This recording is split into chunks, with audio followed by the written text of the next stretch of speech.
کرام ہزار حسین علیہ السلام، آج الحمدللہ کوفے کی زیارت کا پارٹ بھی ہم لوگ سفر کر رہے ہیں، زیارتیں کر رہے ہیں۔ اس وقت موجود ہیں مسجد حنانہ میں۔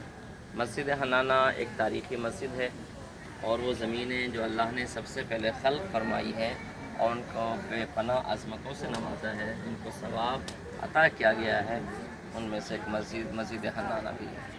یہ وہ مسجد ہے کہ جہاں پر مولا کائنات نے نماز پڑھی، یہ وہ جگہ ہے جہاں پر امام حسن نے نماز پڑھی ہے، یہ وہ جگہ ہے جہاں پر امام جعفر صادق علیہ السلام نے نماز پڑھی ہے، اور امام نے بڑی تاکید کی ہے اس مسجد کے بارے میں، یہاں پر آئیں اور یہاں سے خالی نہ جائیں اور یہاں پر نماز ادا کریں۔ اس کا مطلب یہ ہے کہ معصوم کسی خاص فضیلت کی طرف اشارہ کرنا چاہ رہے ہیں۔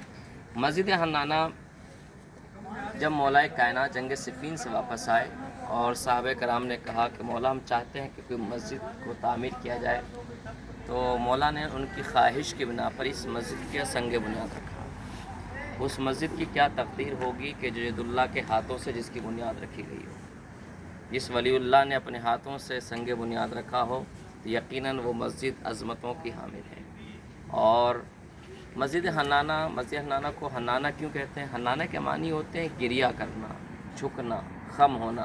اونٹنی کا بچہ جو بلبلاتا ہے، روتا ہے، تو حنین اس کو کہتے ہیں گڑ گڑانا، رونے کو۔ اسی سے اسی معنی کو اخذ کیا گیا، اس کو حنانہ کہتے ہیں۔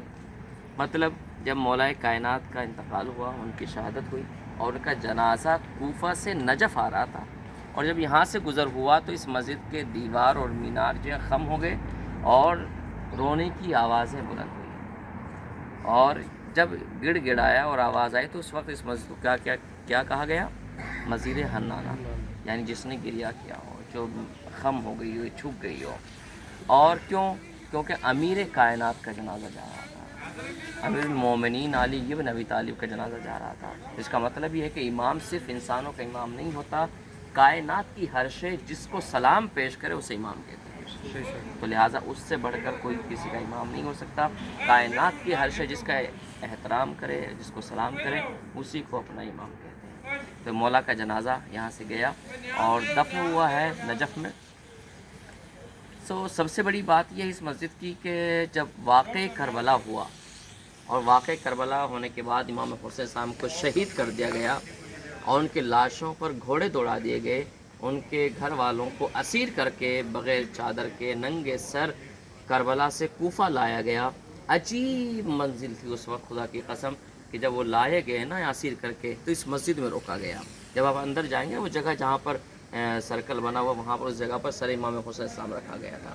جب پوری رات گزر گئی، جناب زینب نے کہا اے بیٹا سید سجاد، خیریت تو ہے کہ پوری رات گزر گئی، ہم تھکے ہوئے ہیں، کربلا سے کوفہ کہیں سفر طے کر کے آئے ہیں اور بے کجاوا اونٹوں پر بٹھا کے ہمیں لایا گیا، ہمارے ہاتھ پسے گردن باندھے گئے ہیں، ہمارے گودیوں میں بچوں کو بٹھا دیا گیا اور اونٹوں کو اس طریقے سے دوڑایا گیا کہ جب بچے ماں کی آغوش سے گرے ہیں تو ماں تڑپتی رہ گئی اور بچے بلکتے ہوئے زمین پر گرے ہیں۔ ایک آواز تو آئی اماں، میں زمین پر گرا، لیکن جیسے ہی قدم اس سواری کا اونٹ کا سینے پر رکھا تو بچے کی آواز وہیں پر ختم ہو گئی۔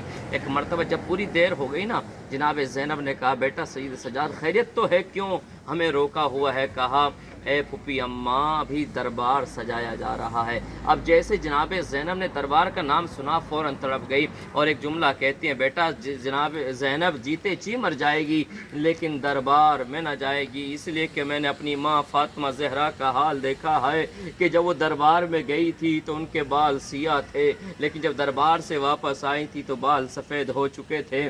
اے بیٹا سید سجاد، جب میری ماں فاطمہ زہرا دربار میں گئی تھی تو اپنے قدموں پر چل کر گئی تھی، لیکن جب دربار سے واپس آئی تھی تو ایک طرف سے حسن نے سنبھالا ہوا تھا، دوسری طرف سے حسین نے سنبھالا ہوا تھا۔ ایک مرتبہ سید سجاد نے جیسے جملے سنے نا فوراً رونے لگے اور کہا پھپھی اماں ذرا بابا کے سر کو تو دیکھیے، کیا دیکھا کہ حسین کے آنسو جاری ہیں، آنکھیں بھیگی ہوئی ہیں۔ بہن زینب، تمہیں دربار میں بھی جانا ہوگا، تمہیں بازاروں میں بھی جانا ہوگا، اس لیے کہ میں نے تمہاری چادر کی قربانی نانا کے دین کو بچانے کے لیے دی ہے۔